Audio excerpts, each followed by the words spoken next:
서울에 계신 동포 여러분 안녕하십니까? 대한민국 서울에서 보내드리는 KBS 월드라디오 한민족 네트워크 아나운서 우유경입니다.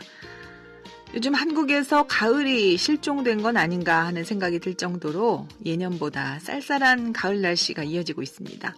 일찍 추워진 가을 때문인지 올겨울 한반도에 닥칠 한파가 만만치 않을 거라는 전망도 나옵니다. 하지만 이런 얘기들 정말 예상일 뿐이겠죠. 기상학적으로 자료를 분석해보면 가을이 일찍 추워졌다고 해서 꼭 한겨울까지 매서운 한파가 이어진 건 아니었다고 해요. 항상 무슨 일이든 그렇습니다. 예측하고 대비하는 자세는 필요하지만 지레 겁먹을 필요는 없을 것 같아요. 11월 2일 금요일 한민족 네트워크. 오늘은 몽골에서 통신원이 전하는 소식 들어보고요. 외교부에서 전하는 해외 안전정보 정수진 리포터의 현장 취재까지 함께하겠습니다. 출발합니다.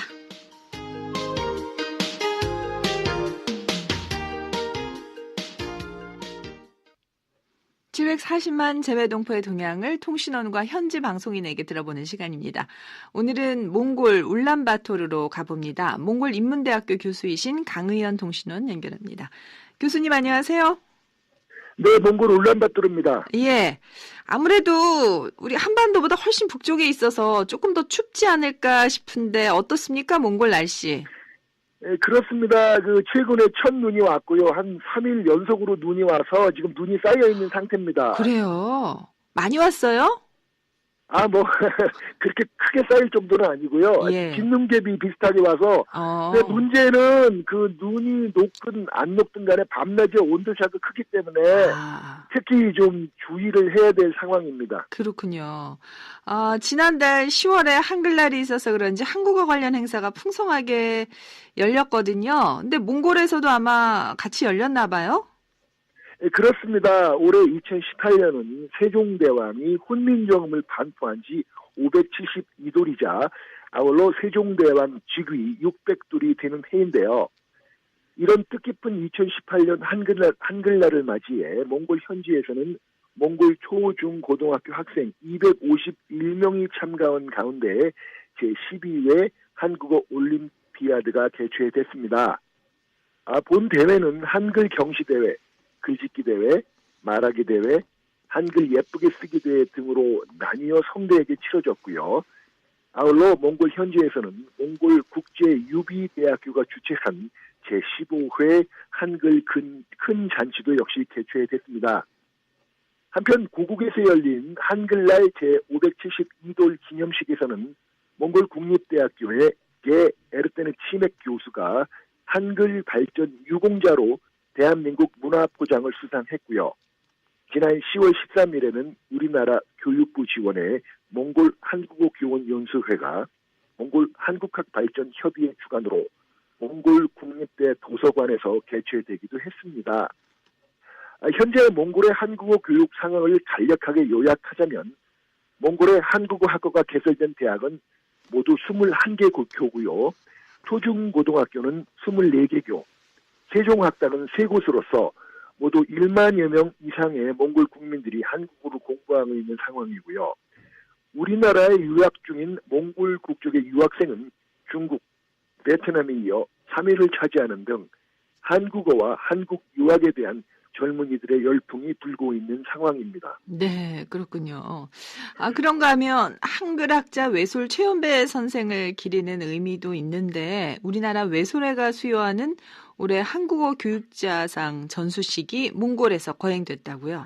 그렇습니다. 올해 2018년 맞은 한글날 제572돌 다음 날인 지난 10월 10일 몽골 인문대학교 한국학과 대 에르텐 수렌 교수가 대한민국 외솔회가 수여하는 2018 한국어 교육자 상을 수상했습니다. 본 시상식은 지난 10월 10일 수요일 몽골 울란바토르 시내 국제유비대학교 본관 5층 강당에서 오후 4시부터 전수식으로 거행됐는데요.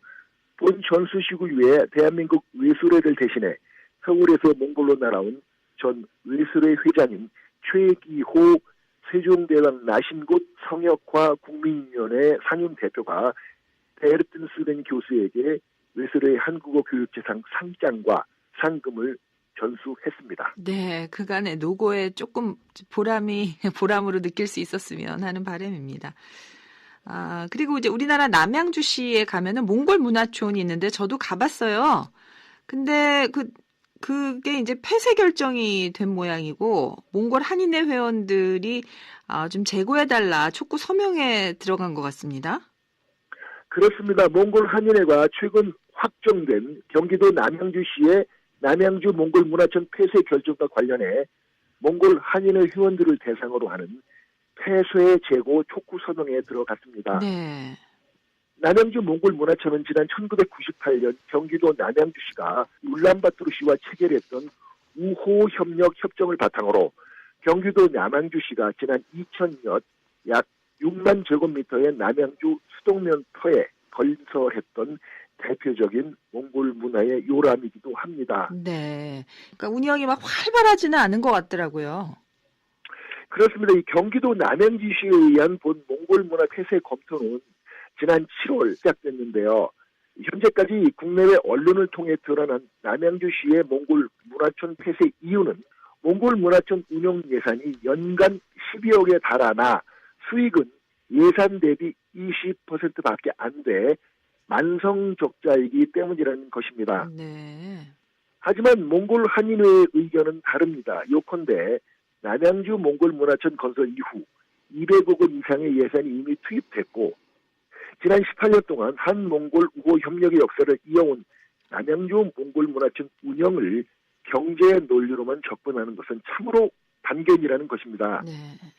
굳이 경제 논리를 들이댄다 하더라도 얼마든지 민간 자본을 끌어들여 위탁 경영을 한다든지 몽골 문화촌 운영권을 민간 기업에 매각을 한다든지 하는 다른 어떠한 해결 방법을 분명히 찾을 수 있다는 것이 몽골 한인회의 의견입니다. 네.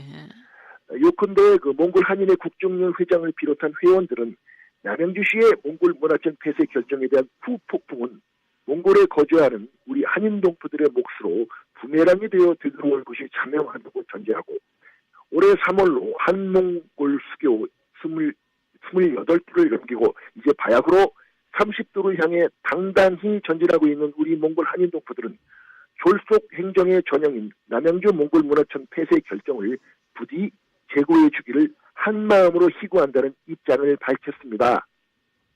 한편 몽골 울란바토르시는 경기도 남양주시의 몽골 문화촌 폐쇄 가닥 소식에 에스바트볼트 몽골 울란바토르 시장 명의의 한몽골 우호 관계의 지속적 증진을 기원하는 공문을 지난 10월 4일 신임 남양주 시장에게 발송한 상황입니다. 향후 경기도 남양주시의 대응이 주목되는데요. 현재 몽골 현지에는 약 3,500여 명의 우리나라 재외 국민들이 거주 중에 있습니다. 그렇군요. 이 몽골 문화촌이 몽골에 사는 한인분들한테 참 의미가 큰 거군요. 그리고 또 몽골에서 우리나라 한인 동포들을 주축으로 하는 동북아 고대민족 연구소가 창립됐다고요? 그렇습니다. 지난 10월 20일 토요일 몽골 현지에서 몽골 후레정보통신대학교 부설기관으로 창설된 동북아 고대민족연구소 발대식이 몽골 후레정보통신대학교 UB4 세종학당 강의실에서 정오 12시부터 열렸습니다. 본 동북아 고대민족연구소 발대식 현장에서 발제에 나선 권호석 소장은 본 연구소 창설 목적을 고대 몽골 초원을 지배했던 여러 민족들의 연구를 통해 고대 한민족과 유목민족과의 역사적 관계를 탐구하고 조명하는 데 두고 있다고 밝혔습니다. 발대식을 마친 몽골 후레정보통신대 부설 동북아 고대민족연구소 창설 회원들은 오후 2시에 몽골 국립민속박물관으로 발걸음을 옮겨 박물관을 관람하며 동북아 고대민족 연구에 대한 의지를 새삼스레 다졌는데요. 몽골 후레정보통신대학교 부설기관으로 창설된 동북아 고대민족연구소의 17명의 창설 회원들은 향후 동북아 고대민족 연구와 토론을 수시로 이어가게 되고요. 몽골 전역은 물론 인접국 러시아, 중국을 아우르는 동북아시아에 존재했던 고대민족의 흔적과 발자취가 남아있는 유적지를 찾아가는 역사 탐방에도 나서게 됩니다. 예, 다양한 소식 잘 들었습니다. 고맙습니다. 예, 지금까지 몽골 울란바토르였습니다. 예, 몽골 울란바토르에서 강의연 통신원이었습니다.